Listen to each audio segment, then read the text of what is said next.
Assalamualaikum warahmatullahi wabarakatuh. Perkenalkan, nama saya Leni Marliana Nurhayati dengan NIM 031112220052. Pada kesempatan kali ini, saya akan memaparkan materi mengenai sustainability reporting dan audit lingkungan dengan studi kasus Pulau Wawoni hancur oleh tambang nikel. Tujuan saya membuat video ini untuk memenuhi tugas akhir mata kuliah Corporate Government dengan dosen pengampu Ibu Sri Mulyati SEMSI. Yang pertama, terdapat pengertian dari sustainability reporting. Sustainability reporting adalah pelaporan yang dilakukan oleh perusahaan untuk mengukur dan mengungkapkan serta upaya perusahaan menjadi perusahaan yang akuntabel bagi perusahaan pemangku kepentingan untuk tujuan kinerja perusahaan menuju pembangunan keberlanjutan.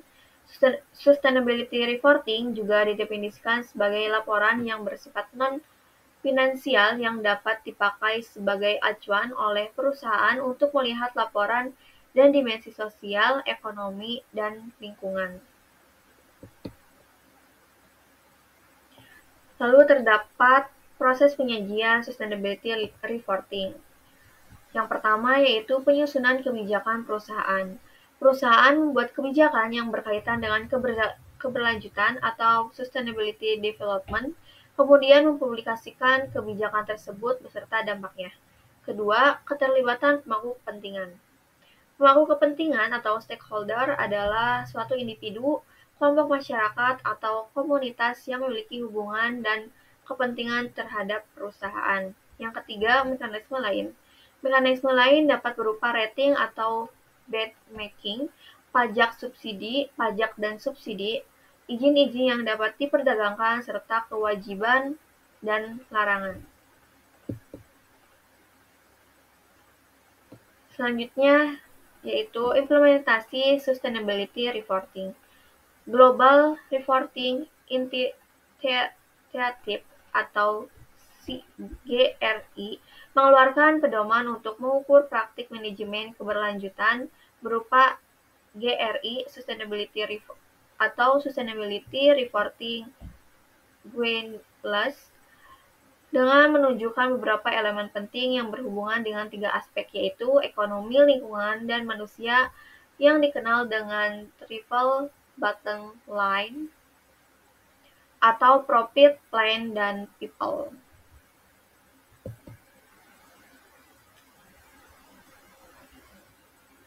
Lalu terdapat manfaat yang diperoleh oleh perusahaan yang mengimplementasikan sustainability management. Yang pertama itu, perusahaan lebih peduli terhadap masyarakat dan lingkungan sekitar dalam pembangunan komunitas atau community development atau corporate social responsibility atau CRS. Kedua, meningkatkan nama baik atau reputasi perusahaan sehingga terjaga citra atau image yang positif. Ketiga, mengurangi timbulnya dampak resiko yang berpotensi mengurangi perusahaan. Keempat, meningkatkan daya saing perusahaan di tingkat global. Kelima, meningkatkan kepercayaan para pemangku saham dan pemangku kepentingan lainnya.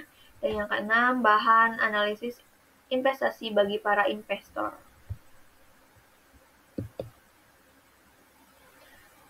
Selanjutnya terdapat pengertian dari audit lingkungan. Berdasarkan peraturan pemerintah Lingkungan Hidup Nomor 3 Tahun 2013, tanggal 28 Februari tahun 2013, tentang audit lingkungan hidup. Antara lain disebutkan bahwa yang dimaksud dengan audit lingkungan hidup adalah evaluasi yang dilakukan untuk menilai ketaatan penanggung jawab usaha dan atau kegiatan terhadap persyaratan hukum dan kebijakan yang ditetapkan oleh pemerintah.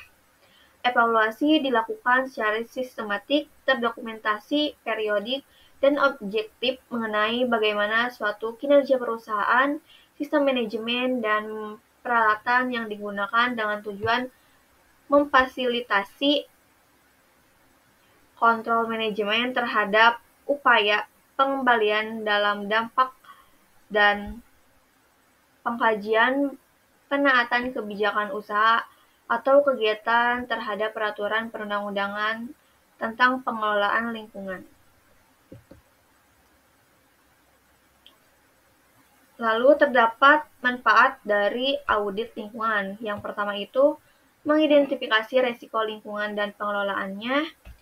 Kedua, menjadi dasar bagi pelaksanaan kebijakan pengelolaan lingkungan. Ketiga, menghindari kerugian finansial dan penghematan biaya yang potensial.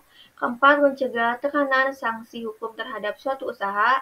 Kelima, membuktikan pelaksanaan pengelolaan lingkungan.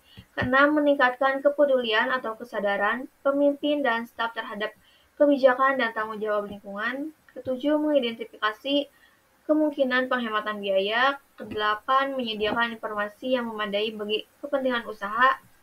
Kesembilan, membutuhkan persepsi yang lebih baik kepada masyarakat dan pengambil kebijakan. Dan yang terakhir, menyediakan laporan audit lingkungan. Selanjutnya terdapat sasaran audit lingkungan. Yang pertama, pengembangan kebijakan lingkungan. Kedua, ketaatan terhadap regulasi, lisensi, dan standar. Ketiga, review tentang tindakan manajemen dan operasi perusahaan. Keempat, meminimalkan resiko lingkungan. Kelima, efisiensi penggunaan energi dan sumber daya alam. Keenam, perbaikan kondisi kesehatan dan keselamatan kinerja. Ketujuh, pengembangan aktivitas pajak AMDAL. Kedelapan, penyediaan informasi untuk asuransi, merger, dan disinvestment. Lalu pengembangan citra hijau untuk perusahaan. Selanjutnya terdapat jenis-jenis audit lingkungan. Yang pertama itu ada audit manajemen lingkungan, audit penataan lingkungan, audit fasilitas teknik, audit AMDAL, audit tanggung jawab, audit pemasaran lingkungan, audit hemat energi, audit minimalisasi limbah, dan audit lingkungan komprehensif. Nah, selanjutnya terdapat studi kasus, yaitu dengan judul Pulau Wawoni hancur oleh tambang nikel. Keruh berwarna lumpur, begitulah kondisi perairan laut di Kecamatan Wawoni, Tangerang, Kabupaten Konawe, Kepulauan Sulawesi Tenggara. Satu tahun terakhir, kondisi tersebut terjadi sejak pertambangan nikel beroperasi di pulau kecil tersebut. Koalisi Rakyat untuk Keadilan Perikanan atau KIARA mendorong dilakukannya audit lingkungan di Wawoni. Sekretaris Jenderal atau Sekjen Koalisi Rakyat untuk Keadilan Perikanan atau KIARA. Terdapat 5 wilayah desa yang terdampak pencemaran perairan laut oleh pertambangan nikel ini, yaitu Desa Sukarela Jaya, Dompo-Dompo, Roko-Roko, Bahaba, dan Teparoko. Kondisi ini telah diproyeksikan sehingga sejak awal masyarakat setempat dengan sekuat tenaga menolak adanya aktivitas pertambangan di pulau kecil ini. Melihat kondisi ini, kelima desa tersebut merupakan desa yang terdampak langsung akibat masuknya industri ekstraktif yang ada di Pulau Wawoni. Sebagian besar masyarakat yang tinggal di Pulau Wawoni berpotensi sebagai nelayan dan petani atau pekebun.